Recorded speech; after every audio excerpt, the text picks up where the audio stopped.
Federal Highway to Dixie Highway Design Plan. Jamie Brown, Felipe Labaga.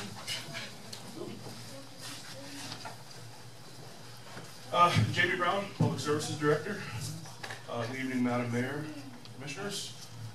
This is for the 2nd Avenue South project from Dixie to Federal. This is a project we're utilizing our CDBG funds for this year.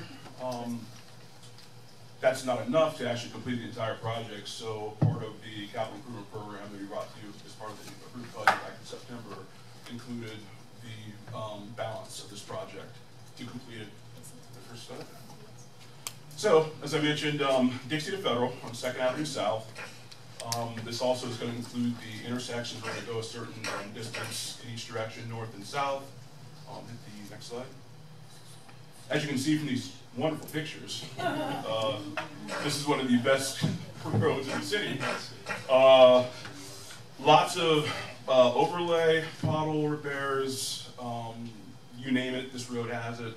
If you look in the upper right-hand corner, we have areas where there's basically no curbing at all, no way for stormwater to actually make it to drains. Large deposits of sand everywhere, bottom left-hand corner. Obviously that's a very hazardous condition for pedestrians, people with strollers, people in wheelchairs. The bottom right-hand corner we have areas where, sorry, segways. Is that a sidewalk on a sidewalk? Yes. Is that one of our famous double sidewalks? Yes, it could be double sidewalk.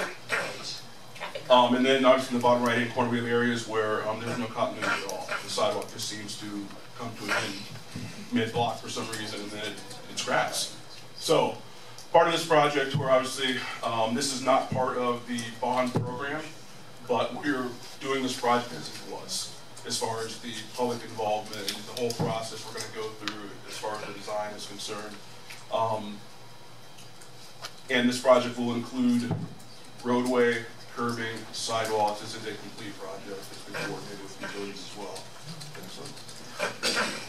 So what we did was back on January 19th, we had a meeting downtown. We got with the president of the Downtown Jewel Neighborhood Association. They always meet every month at Siri. We met there. We noticed it for 2 weeks. And we wanted to get input from the public as far as what they kind of wanted to see in this location. Rebecca Travis, she's going to be the engineer of record on this project. She's with Baxter Woodman, formerly Matthews Consulting. She's actually in the room as well. You have questions for her later on. So we brought forth a couple options to the meeting, so people just kind of had an idea of different things that were possible. This first option was, the road is two-way right now, with parking on both sides of the street. This first option would remain a two-way road, and now you would only have parking on one side of the street.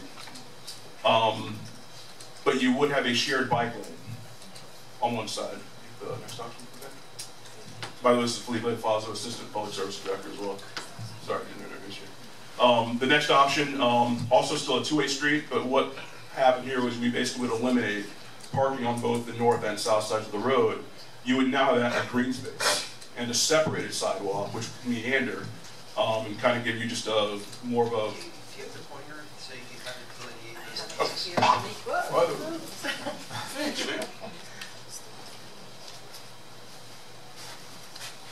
The sidewalk is and the landscape trim. You got it, Jamie. Jamie, I'm sorry. Oh, I got it. You may have to put it the Marshall turned the light off. On this? Oh, there you go. Okay, so in this option you have the separated sidewalk from the curbing, and you would have this green space in here, so your sidewalk would have the ability to meander. The next option. This option actually would now convert the two-way road to a one-way road eastbound. You would have a dedicated bike lane, parking on only one side of the street, but you would still maintain the separation for your sidewalk and give you some green space where we could plant trees all the way down the entire length. What we kind of came away from that meeting with, the overarching point I think was people are very concerned about parking. That is number one, especially 2 blocks off of Lake right downtown. Everyone at the meeting was very adamant about not eliminating any of the existing parking. both sides of the road. So, go next slide. What we're looking at is the conversion to a one-way street eastbound between Dixie and Federal.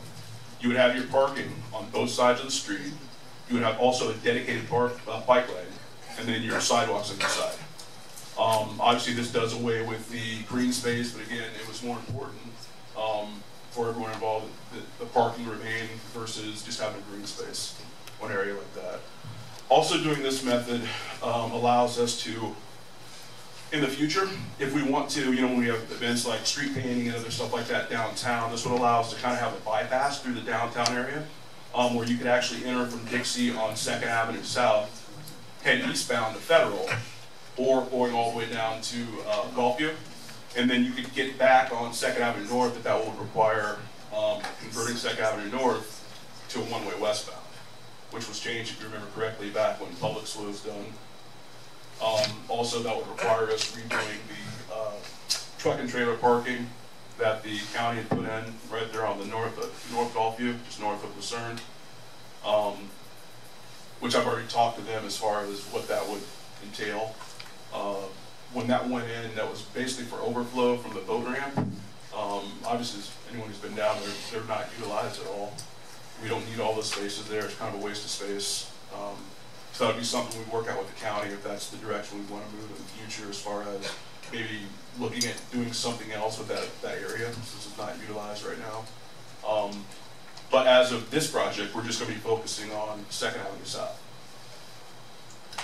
So, this is just kind of a presentation. We're bringing forward to you what we were kind of looking at doing and trying to get some input from you guys as far as what you feel like, a one-way eastbound now on 2nd Avenue South versus the two-way. Was the where you presented this, that was a neighborhood association meeting? No, it was actually, that's just where the neighborhood association meets. Okay. Because I talked to John. We were looking for a location. It was that or the church right there on 2nd Avenue South. The church wasn't available on this particular night. I talked to John, and it just seemed that that's where they're used to meeting every month. How much notice did you give them to? 2 weeks. 2 weeks? 2 weeks. And that was press release. That was, we actually did actual signs each block on 2nd Avenue South. We posted that in all the city buildings. Okay. My concern there is always, can we put the lights on? Are we done? I'm sorry. Is that Yeah. My concern is always off the downtown thoroughfare. Remember, our housing stock is different. We don't have driveways in the majority of our homes. So the people that live there obviously rely on on-street parking as their daily parking. One of the things, and I know I'm going off on a tangent, and Mike stopped me, but we need to have a conversation about parking coming up soon too, because in other communities they have spots that are reserved for residential parking. I know you can't guarantee a spot in front of your house, but at least a residential parking somewhere in the vicinity of your home that you live in and reside in off of there, because a lot of times people will come in to go to downtown, and the homeowners or renters that live there can't park in front or even anywhere near their own home. Other communities have done it. I know, I think Boynton does it. I know Palm Beach does it. I know West Palm in certain sections does it. So it's been done, but at least having residents be able to park within their vicinity. Hey, I come from New York. You're lucky you find a parking space anywhere. You park 16 blocks away, and you found one.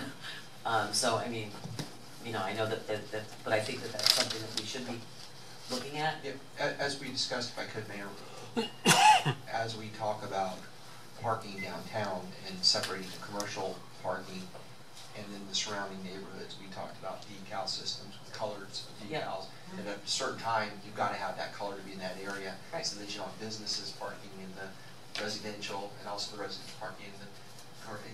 And it's going to be a change that it's going to be difficult, but it's necessary. And employee parking areas too, so they're not parking in front of businesses. I mean, there's a lot of parking it's the next steps in our scenarios we need to have. But the one thing about this street is that, well, number one, it's needed work for so long. First of all, thinking about the bypass I'm thinking of how other cities have bypass areas around their downtown. I'm trying to think of a good example. Well, for us, when we have our events, this has always been, and I can hear Barbara Aubel's voice here yelling about, people come to our city and we send them down the worst cratered street to get around, you know, for street painting or whatever, and we're trying to put on the good, you know, and here they're going down this abysmal road. So this road has traditionally been, because of the break in the median on US 1, Right. it's the only place you can turn left to come towards the bridge. So it's been used as that for many years. And are we using complete streets in regards to how we look at designing roadways in the future? Or is that part of our? Did she say complete street? Scott's not here. We're using elements of police streets, yes. I think everything that was on the table that was discussed in the presentations and what was presented is all elements of complete street. Okay. Commissioner Meyer? Thank you. For those of you that don't know, I live on 2nd Avenue South, so and I believe I saw pieces of my landscape in this project, so I am directly affected here. I'm also very familiar with 2nd Avenue South. I would completely agree with your assessment that it is in terrible condition. Sometimes people can make photographs look like something more than what they are, but really you could have taken a picture of any section of 2nd Avenue South and it is in terrible condition. So I completely agree that it needs to be redone, much like other city streets, and that's not to say there aren't other problems, but this is definitely one of them. I would have to say, in my own assessment of this street, and I hope that you and the design team will take this into consideration, is that the condition of 2nd Avenue South is not the only problem with this street. One problem that I have seen is that currently 2nd Avenue South is a no left turn onto Dixie Highway Street if you're heading westbound. That is almost completely ignored by any traffic that's on the street. The reason that it's there, I would assume, is because it's a very dangerous left turn to make, kind of a blind turn, but apparently the sign that says no left turn is also quite blind or blinded. And so I would hope that in your redesign of the street, you either take this into consideration and make that turn safer, or make it clearer that it is no left turn onto Dixie Highway, because again, it is a very dangerous turn. Another is a problem that you mentioned, which happens during the street painting festival. Now you mentioned that the idea here is to sort of turn 2nd Avenue South into a bypass. Let's be honest, it's already been the bypass for years and years. It's just been a completely inadequate bypass. Condition of the street aside, there are major problems that occur on 2nd Avenue South. One of them that I see being potentially addressed here in one of the plans, which is that when you have parking on both sides of the street and a two-way street, and that's all happening at the same time, 4 cars do not legitimately fit across the street on 2nd Avenue South, even if they're compact cars. So that definitely needs to be taken into consideration. Either, I don't know how it's possible to widen the street. I do think that makes making it a one-way a viable option. Also, if it's going to be a bypass, then let it just be a bypass in one direction. That way it's not such a heavy onslaught of traffic on that street.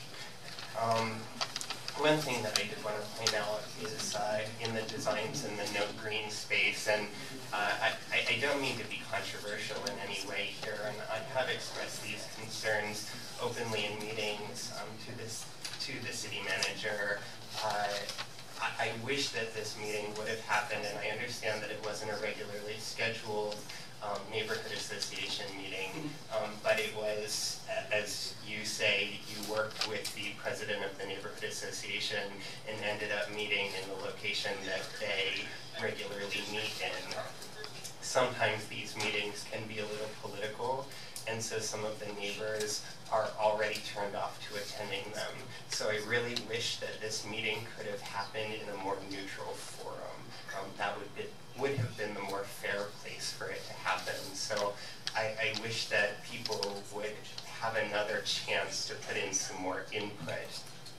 I do want to point out to some of the neighbors that would have attended the meeting that if we are both turning this into a bypass and taking away all of the green space, and I don't see any traffic calming here, that means that there is going to be not only heavier but faster moving traffic on this street, taking it from a quiet residential street to a sort of faster moving highway. So I would express those concerns to my neighbors, to other residents in the area, that at least one of these two plans potentially changes the fabric of 2nd Avenue South and makes it more of a highway. And I live in there, would not necessarily like to live on a highway, but that's just my personal 2 cents. I hope that other residents will weigh in there and take that into consideration. And I personally would like to see, just as we did on 6th Avenue South, when we used CDBG funds to renovate that project, that there were bulb outs, and in those bulb outs there was green space. So you do have the potential to employ both of those ideas into one, put green space in the bulb outs, and then you have traffic calming too. So really those are more of my 2 cents as a resident there. As a commissioner, I speak to my community, and I hope that you will express all of these concerns to the city. Okay. Thank you. Yeah, in traffic calming, I didn't mention it, but that will be incorporated into this design. This is just a typical section, which is block by block, what it's going to look like. But we will have traffic calming on. Can I ask you a question? Is 2nd Ave, is that the one that goes straight down to the boats? Yes, and it is the only turn off of Dixie Highway, so it's already the bypass because you can't turn left or head east on 1st Avenue South from Dixie Highway. There's no turn lane there. Well, can you make traffic calming wide enough in that area that would accommodate people that are towing their boat? Because that's the only direct one down. If you were one way, you could. If you were one way, you could? Okay. Yeah. So Okay. traffic calming will be implemented in this, whether it's raised intersections. Obviously, the design hasn't been started yet. These are difficult sections, but there will be traffic. There will be traffic calming on this street, as well as all the stuff we're going to be addressing in the bond as well. Okay. Commissioner Musso? I too have some concerns. I got a lot of calls after your meeting. Parking. So, you know, I embrace at this moment the changing of it to a one-way, parking on both sides, street calming, big enough to accommodate boats, because the boats are going to come in there, especially if it's going to be a bypass. Now let's take it over to my district, which would be the bypass going west. I think we need to seriously have conversation on that, because the problems with making that a one-way going west is you already have a huge Publix on the corner, and if you make that a west, you're now moving that public traffic into a neighborhood. Well, Dixie to J Street would remain two-way, because you do have the Publix there. So your westbound would only be basically from up to J Street. Okay, so It would not go all the way. but I would, yes, but there was a reason why it was changed, and now with the new development there and the housing, I would still have a second problem with that, because if you're looking at it as a bypass, you're not bypassing, you're actually, you've got to either push them into a neighborhood, or you've got to push them over to Lucerne. So the bypass, in essence, would not work, and then you're pushing them into a neighborhood that's already overcrowded with commercial trucks and things like that, and that's why, you know, those streets are lots of potholes and things like that. So I know we're not talking about that tonight, I just wanted to plant that seed, but you know, I have no problem with the one-way east, but if we're looking at a bypass, you know, we might want to consider going down a little bit farther past Publix or something, but that's... But 1 out of every 5 cars anyway goes west. My office happens to sit there right at Federal and Second. I want how many cars go the wrong way and a one-way right there. It's ridiculous. We still need to do design work over there, you know, the street, the actual painting on the streets and everything is old and it hasn't been upgraded, so any of that. Yeah, and that realistically should have been done back when Publix went in. Yeah. I agree with what Commissioner Meyer said too in regards to the one-way and having parking. We need the parking desperately. And also, I'm gonna reiterate again, and I know I just said it, we gotta start looking at resident parking so that they have priority on.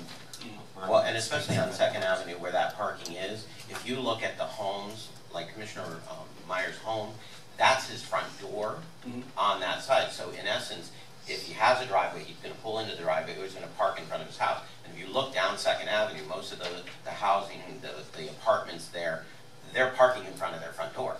So if you take their parking, you're literally taking them and pushing them around the corner or to one side of the street. So, you know, I support the parking, to keep the parking on both sides. Commissioner McCoy? Thank you. Aren't you glad you brought this to Presentation? I actually think this is very helpful because I think it's although it's not part of the road bond problem, it's sort of a first run at thinking about our city, and I think it gives us a little bit of a window on the challenges that we face in doing this. I would echo the concern that Commissioner Meyer raised, and hope that we take this into account when we do move toward the road bond, and also for this one. It's not easy to get sort of comprehensive public input. Obviously the goal can't be, well, we want to hear from absolutely everybody who might have an opinion on something. That's not realistic, and it's probably not even healthy or beneficial. I saw that smile. But you do want to try to make, or we as a city want to try to make some sort of effort that reaches out to a range of people, gives them different options. And it's not easy to do. We're going to have parts of the city where culture and language is an issue, so you'll have whole chunks that just won't be heard or represented, but have to deal with the consequences of whatever we come up with. So this is sort of a request, I guess, to all of us and to staff, that as we move forward toward the road bond, that we give a lot of thought about what is our process going to be. And those of people who know me from water management days will say that I used to rail against the Corps of Engineers because all they ever talked about was process. And but here's a case where the process does matter as far as trying to do a good job of getting input. A couple other things I think it also raises, this example of working on this one, that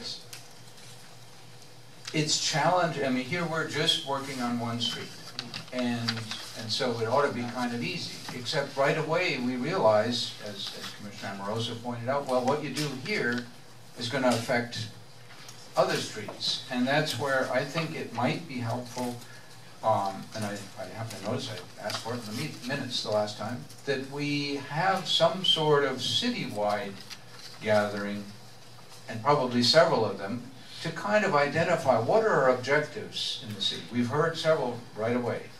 Parking, particularly in areas where there are not driveways, parking's a pretty big deal. Maybe we want to think about, and I'm familiar with it because I got a ticket for it, for going to the climate change conference in Key West, resident parking. I didn't know about it. Maybe that's something that we do want to think about. That's something that we need to hear from residents. But there are a number of things that I think it would be beneficial to get a sense and give people a lot of opportunity for input on how do we feel about trees and Arbor Day?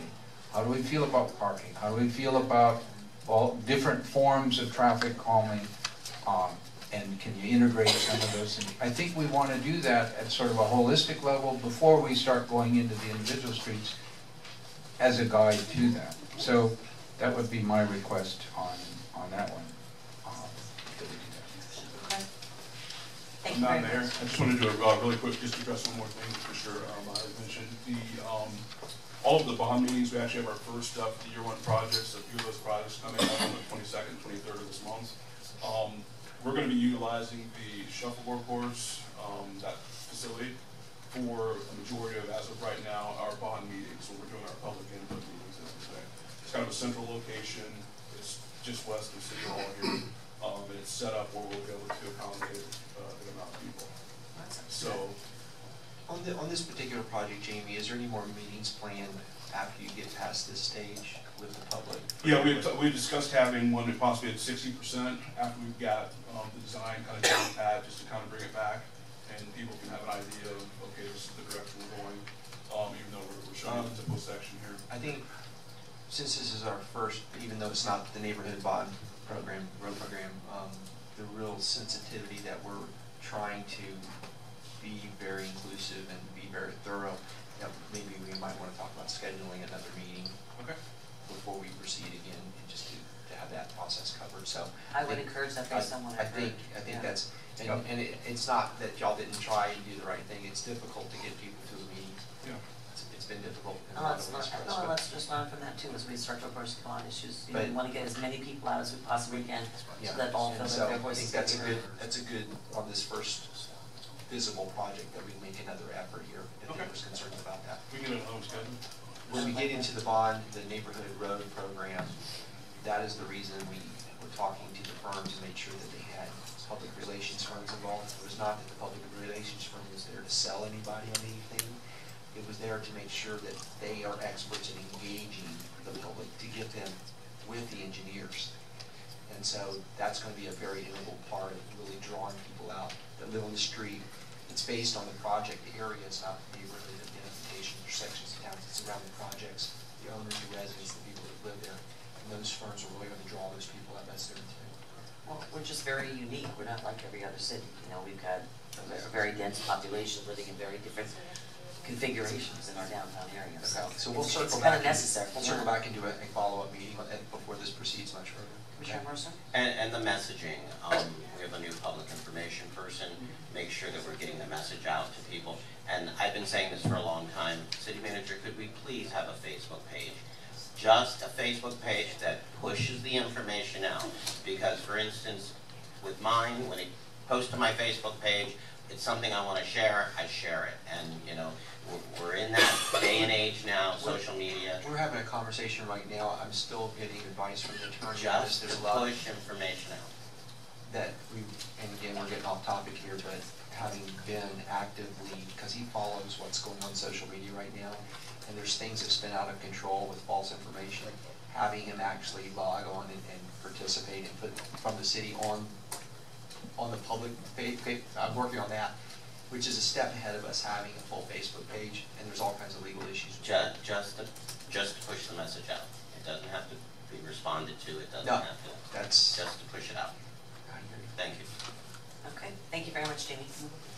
Twitter?